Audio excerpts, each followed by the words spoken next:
दूसरे दिन ही राकेश टिकैत जी मेरे घर पे गए थे। पत्नी और परिवार के लोगों से माता जी से मुलाकात की, पिताजी से मुलाकात की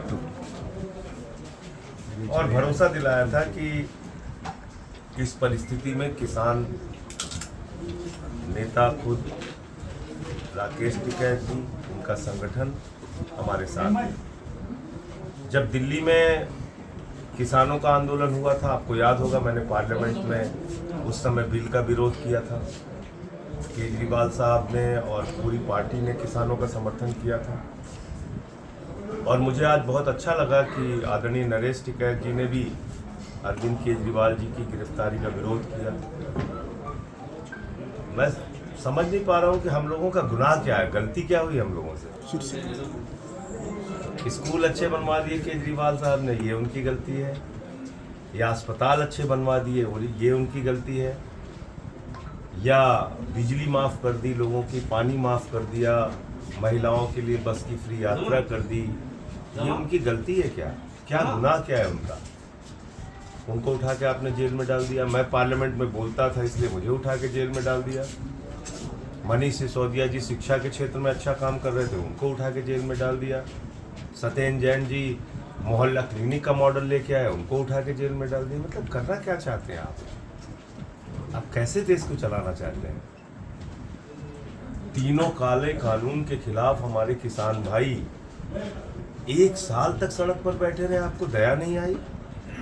750 किसानों ने अपनी शहादत दे दी। आज तक उनको एमएसपी की गारंटी जो आपने कहा था कि 50% बढ़ाकर मुनाफा देंगे, आज तक आप नहीं कर पाए। स्वामीनाथन आयोग की रिपोर्ट लागू नहीं कर पाए। आप क्या कर रहे हैं देश के लोगों के साथ? अभी आपने गोलियां चलवाई हरियाणा पंजाब बॉर्डर पे, वहां एक किसान शहीद हो गया।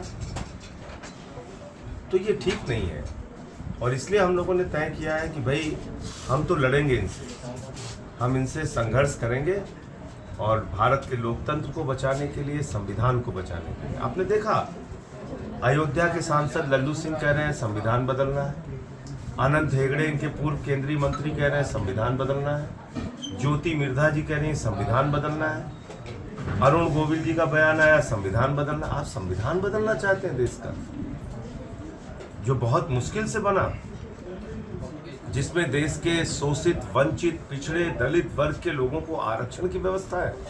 आप चुनाव ही खत्म कर देंगे इस देश में। तो इसलिए ये चुनाव बहुत महत्वपूर्ण है 2024 का।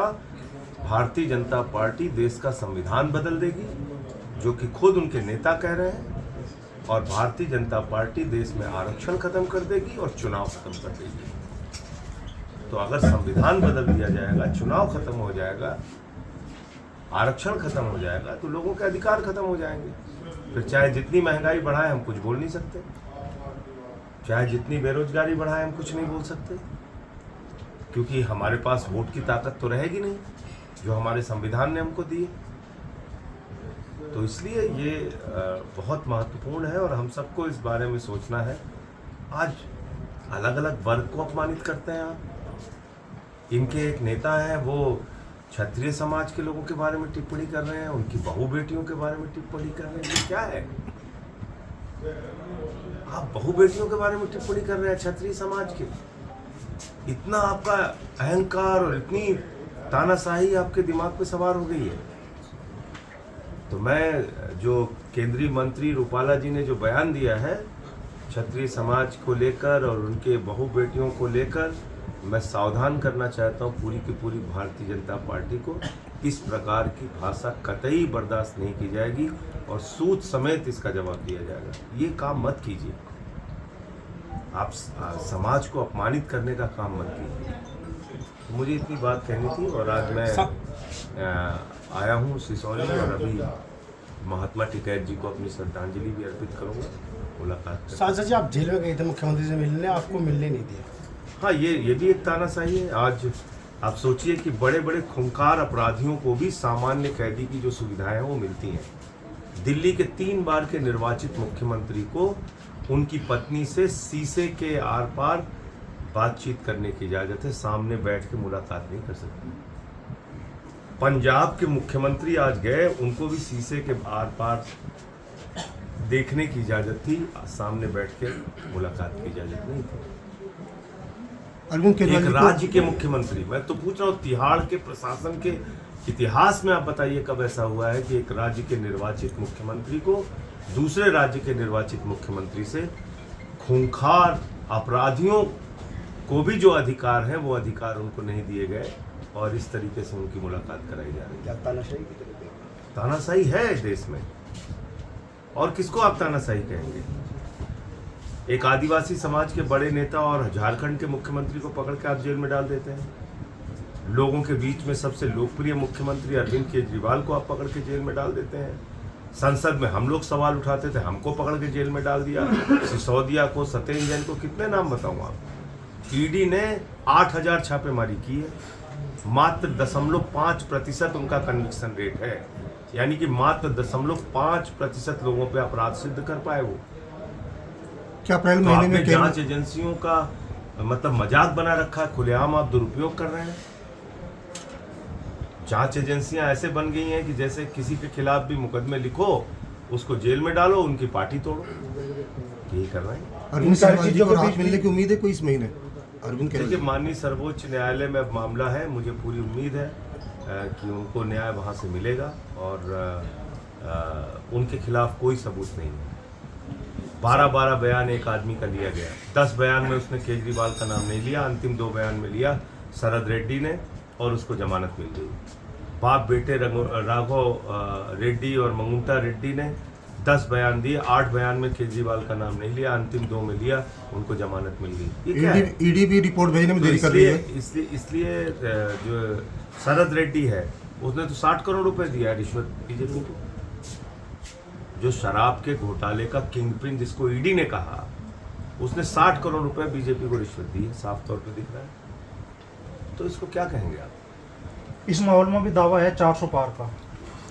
देखिए, वो तो 600 पार भी कह सकते हैं।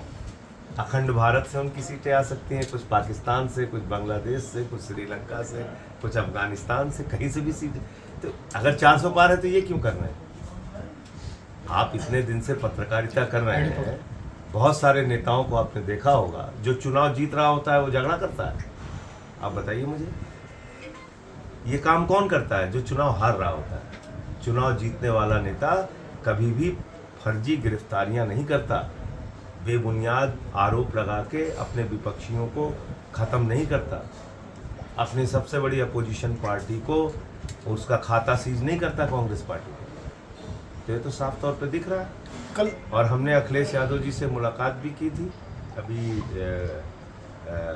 2-3 दिन पहले, और हमने आश्वस्त किया है कि जहाँ भी इंडिया गठबंधन के प्रत्याशी हैं, कांग्रेस के, सपा के, इंडिया गठबंधन के लोगों को हम लोग सपोर्ट भी करेंगे। कल बसपा सुप्रीमो मुझे फोन कर आई थी उन लोगों की पश्चिमी उत्तर प्रदेश को अलग राज्य बनाएंगे।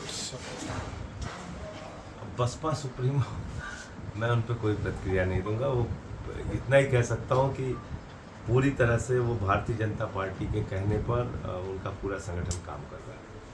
अच्छा, पहले चरण की वोटिंग है 19 तारीख को, लेकिन आप पार्टी का अभी कोई बड़ा मूवमेंट पश्चिम उत्तर प्रदेश में तो मैं तो अभी जिस दिन से जेल से निकला हूँ, एक भी दिन शांति से नहीं बैठा हूँ। लगातार अपनी पार्टी के लिए प्रेस कॉन्फ्रेंस करना, कार्यकर्ताओं से मिलना, लगातार काम में जुटा हुआ है।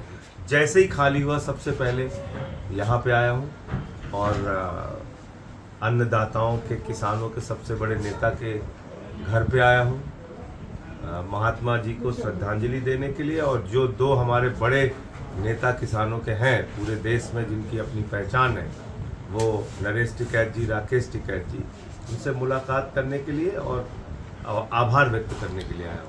किसी नेता, क्योंकि सबको इस समय अपने मुद्दों के बारे में सोचना पड़ेगा, चाहे वो किसान हो, चाहे वो नौजवान हो, महंगाई का सवाल, बेरोजगारी का सवाल, किसानी का सवाल, सब लोग सोच के वोट दें लोकतंत्र में।